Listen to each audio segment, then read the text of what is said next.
او انسان څنګه دی؟ انسان حدیث ارتوایما امام مسلم په مسلم کې دا حدیث روایت کړی دی سیدنا ابو هریره رضی الله عنه دا راوی دی انسان مړږي نه ښه انسان نه مړږي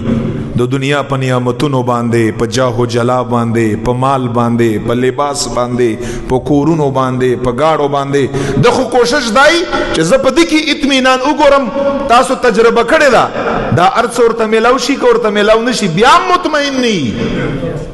ولی دا مالدار انسان تعالی راضی ہوتا تی چې زه بېچینه یم زه بې اطمینانه یم ما سره سکون نشته هغه سره خو مال شته کور ورسره شته ګاډی ورسره شته لباس خوراک سکات هر څه ورسره شته بیا هم وایي چې زه مطمئن نه یم پر سکون نه یم ژوند مخه نه دی خوب به نشته ولی رب چې څه فرمایلی رښتیا یې فرمایلی اطمینان شیان دا نه دي که اطمینان غواړي خپل رب یاد کړه رب سره تعلق پیدا کړه انسان اسم په دغه شیانو باندې مړیږي نه حدیث مبارک واوري حدیث څنګه دی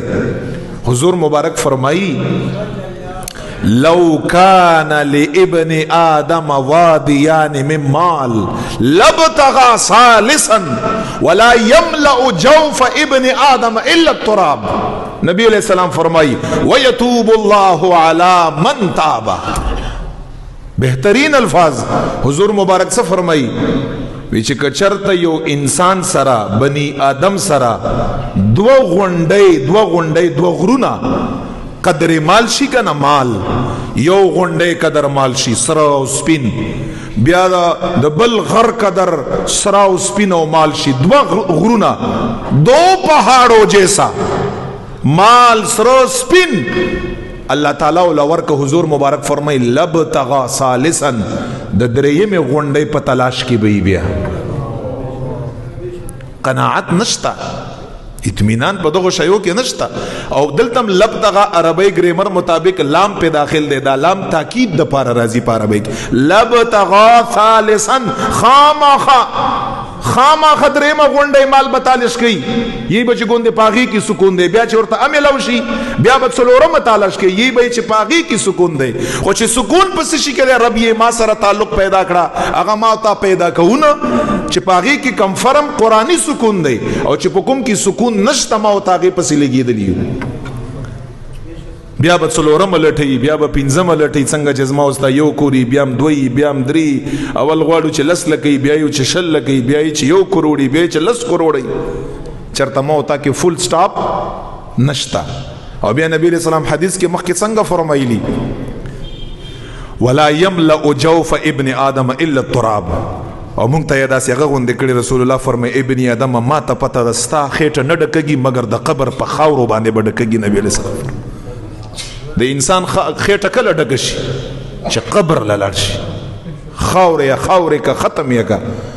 د بنی آدم خېټه دا نه ډکې الا التراب مگر په خاورو باندې بډکږي نبی علیہ الصلوۃ والسلام فرمای او په اخر کې چې کومه قیمتي خبره کړي هغه ادا کړي چې ويتوب الله علی من تاب نبی علیہ السلام فرمای پرې دا دوه غونډیو پرې دا درې غونډې مال پرې دا سکون غواړي اطمینان غواړي خوشحالي غواړي رسول الله فرمای ويتوب الله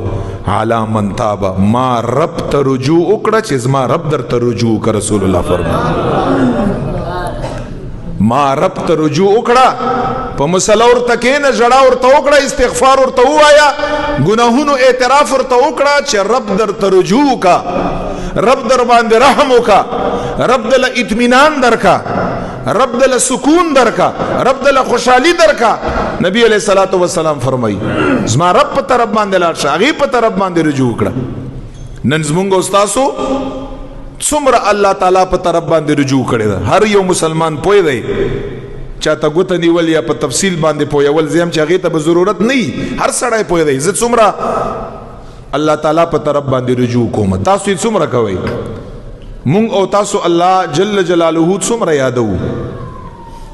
تی څومره یادې زید څومره یادوم چې هغه اطمینان او سکون ما او تاسو شي ما او تاسو ملاوي شي